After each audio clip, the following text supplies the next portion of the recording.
Section 6. But you evidently believe nothing of what I have now been saying. You evidently believe that justice is no law at all, unless in cases where the lawmakers may chance to prefer it to any law which they themselves can invent. You evidently believe that a certain paper, called the Constitution, which nobody ever signed, which few persons ever read, which the great body of the people never saw, and as to the meaning of which no two persons were ever agreed, is the supreme law of this land. Anything in the law of nature, anything in the natural, inherent, inalienable, individual rights of 50 millions of people.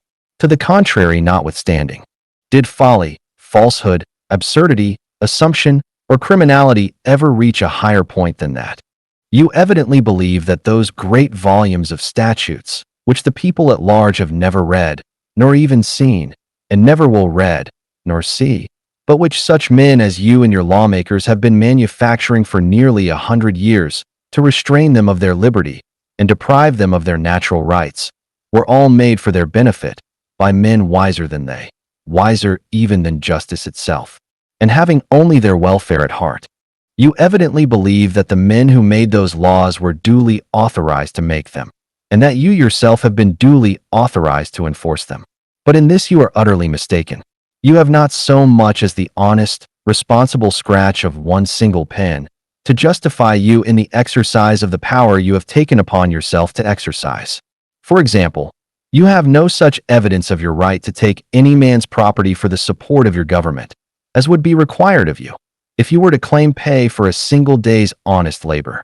It was once said, in this country, that taxation without consent was robbery, and a 7 years' war was fought to maintain that principle. But if that principle were a true one in behalf of 3 millions of men, it is an equally true one in behalf of 3 men, or of 1 man. Who are ever taxed? Individuals only. Who have property that can be taxed? Individuals only. Who can give their consent to be taxed? Individuals only. Who are ever taxed without their consent?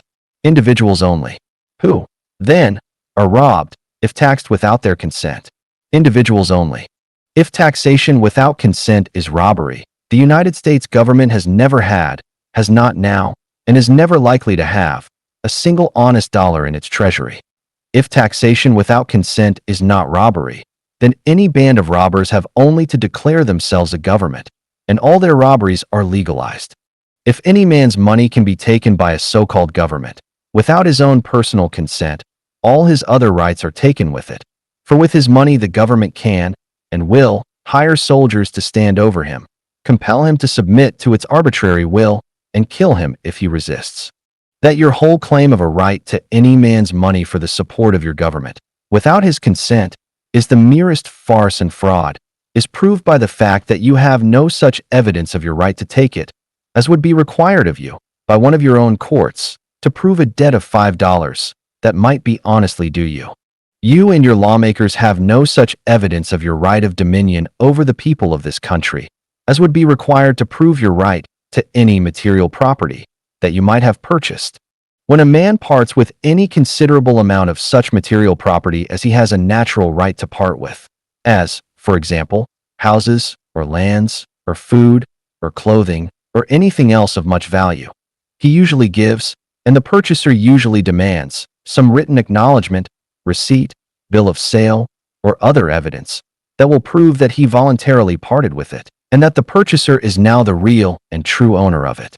But you hold that 50 millions of people have voluntarily parted, not only with their natural right of dominion over all their material property, but also with all their natural right of dominion over their own souls and bodies, when not one of them has ever given you a scrap of writing, or even made his mark to that effect. You have not so much as the honest signature of a single human being, granting to you or your lawmakers any right of dominion whatever over him or his property. You hold your place only by a title, which, on no just principle of law or reason, is worth a straw. And all who are associated with you in the government, whether they be called senators, representatives, judges, executive officers, or whatnot, all hold their places, directly or indirectly, only by the same worthless title. That title is nothing more nor less than votes given in secret by secret ballot, by not more than 1/5 of the whole population. These votes were given in secret solely because those who gave them did not dare to make themselves personally responsible, either for their own acts or the acts of their agents, the lawmakers, judges, etc. These voters, having given their votes in secret by secret ballot, have put it out of your power and out of the power of all others associated with you in the government to designate your principals individually. That is to say, you have no legal knowledge as to who voted for you or who voted against you. And being unable to designate your principals individually, you have no right to say that you have any principles. And having no right to say that you have any principles, you are bound, on every just principle of law or reason, to confess that you are mere usurpers, making laws and enforcing them upon your own authority alone. A secret ballot makes a secret government, and a secret government is nothing else than a government by conspiracy. And a government by conspiracy is the only government we now have. You say that every voter exercises a public trust. Who appointed him to that trust? Nobody. He simply usurped the power. He never accepted the trust. And because he usurped the power, he dares exercise it only in secret.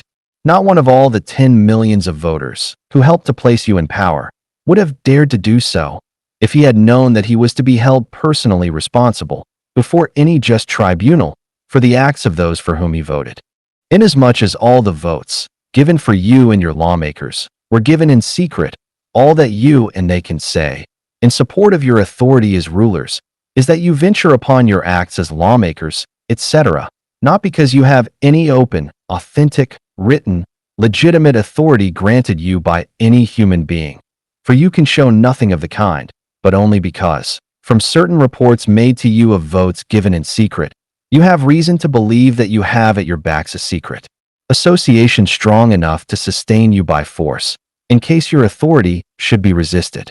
Is there a government on earth that rests upon a more false, absurd, or tyrannical basis than that? Section 7. But the falsehood and absurdity of your whole system of government do not result solely from the fact that it rests wholly upon votes given in secret, or by men who take care to avoid all personal responsibility for their own acts, or the acts of their agents. On the contrary, if every man, woman, and child in the United States had openly signed, sealed, and delivered to you and your associates a written document purporting to invest you with all the legislative, judicial, and executive powers that you now exercise, they would not thereby have given you the slightest legitimate authority. Such a contract, purporting to surrender into your hands all their natural rights of person and property, to be disposed of at your pleasure or discretion, would have been simply an absurd and void contract, giving you no real authority whatever. It is a natural impossibility for any man to make a binding contract, by which he shall surrender to others a single one of what are commonly called his natural, inherent, inalienable rights. It is a natural impossibility for any man to make a binding contract that shall invest others with any right whatever of arbitrary, irresponsible dominion over him. The right of arbitrary, irresponsible dominion is the right of property, and the right of property is the right of arbitrary, irresponsible dominion. The two are identical. There is no difference between them. Neither can exist without the other. If, therefore, our so-called lawmakers really have that right of arbitrary, irresponsible dominion over us, which they claim to have, and which they habitually exercise, it must be because they own us as property. If they own us as property, it must be because nature made us their property. For, as no man can sell himself as a slave, we could never make a binding contract that should make us their property, or, what is the same thing, give them any right of arbitrary, irresponsible dominion over us. As a lawyer, you certainly ought to know that all this is true. Section 8. Sir, consider, for a moment, what an utterly false, absurd, ridiculous, and criminal government we now have. It all rests upon the false, ridiculous, and utterly groundless assumption that 50 millions of people not only could voluntarily surrender, but actually have voluntarily surrendered all their natural rights as human beings into the custody of some 400 men, called lawmakers, judges, etc., who are to be held utterly irresponsible for the disposal they may make of them. The irresponsibility of the senators and representatives is guaranteed to them in this wise. For any speech or debate or vote in either house, they, the senators and representatives, shall not be questioned, held to any legal responsibility in any other place. The judicial and executive officers are all equally guaranteed against all responsibility to the people. They are made responsible only to the senators and representatives, whose laws they are to administer and execute. So long as they sanction and execute all these laws to the satisfaction of the lawmakers, they are safe against all responsibility. In no case can the people, whose rights they are continually denying and trampling upon, hold them to any accountability whatever. Thus it will be seen that all departments of the government, legislative, judicial, and executive, are placed entirely beyond any responsibility to the people, whose agents they profess to be, and whose rights they assume to dispose of at pleasure. Was a more absolute, irresponsible government than that ever invented?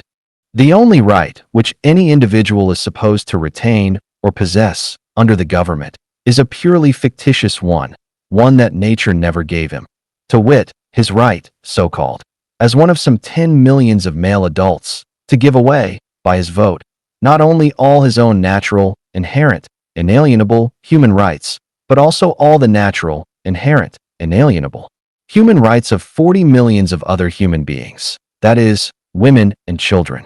To suppose that any one of all these 10 millions of male adults would voluntarily surrender a single one of all his natural, inherent, inalienable human rights into the hands of irresponsible men is an absurdity, because, first, he has no power to do so, any contract he may make for that purpose being absurd and necessarily void, and secondly, because he can have no rational motive for doing so. To suppose him to do so is to suppose him to be an idiot, incapable of making any rational and obligatory contract. It is to suppose he would voluntarily give away everything in life that was of value to himself and get nothing in return. To suppose that he would attempt to give away all the natural rights of other persons, that is, the women and children, as well as his own, is to suppose him to attempt to do something that he has no right or power to do. It is to suppose him to be both a villain and a fool. And yet this government now rests wholly upon the assumption that some 10 millions of male adults, men supposed to be compos mentis, have not only attempted to do, but have actually succeeded in doing, these absurd and impossible things. It cannot be said that men put all their rights into the hands of the government in order to have them protected, because there can be no such thing as a man's being protected in his rights, any longer than he is allowed to retain them in his own possession. The only possible way in which any man can be protected in his rights is to protect him in his own actual possession and exercise of them. And yet our government is absurd enough to assume that a man can be protected in his rights after he has surrendered them altogether into other hands than his own. This is just as absurd as it would be to assume that a man had given himself away as a slave in order to be protected in the enjoyment of his liberty. A man wants his rights protected solely that he himself may possess and use them and have the full benefit of them. But if he is compelled to give them up to somebody else, to a government, so-called, or to anybody else, he ceases to have any rights of his own to be protected. To say, as the advocates of our government do, that a man must give up some of his natural rights to a government in order to have the rest of them protected, the government being all the while the sole and irresponsible judge as to what rights he does give up and what he retains and what are to be protected, is to say that he gives up all the rights that the government chooses at any time, to assume that he has given up, and that he retains none, and is to be protected in none, except such as the government shall, at all times, see fit to protect, and to permit him to retain. This is to suppose that he has retained no rights at all, that he can, at any time, claim as his own, as against the government. It is to say that he has really given up every right, and reserved none. For a still further reason, it is absurd to say that a man must give up some of his rights to a government, in order that government may protect him in the rest. That reason is, that every right he gives up diminishes his own power of self-protection, and makes it so much more difficult for the government to protect him. And yet our government says a man must give up all his rights, in order that it may protect him. It might just as well be said that a man must consent to be bound hand and foot in order to enable a government or his friends to protect him against an enemy. Leave him in full possession of his limbs and of all his powers, and he will do more for his own protection than he otherwise could, and will have less need of protection from a government or any other source. Finally, if a man, who is compos mentis, wants any outside protection for his rights, he is perfectly competent to make his own bargain for such as he desires, and other persons have no occasion to thrust their protection upon him, against his will, or to insist, as they now do, that he shall give up all, or any, of his rights to them, in consideration of such protection, and only such protection, as they may afterwards choose to give him. It is especially noticeable that those persons who are so impatient to protect other men in their rights that they cannot wait until they are requested to do so, have a somewhat inveterate habit of killing all who do not voluntarily accept their protection, or do not consent to give up to them all their rights in exchange for it.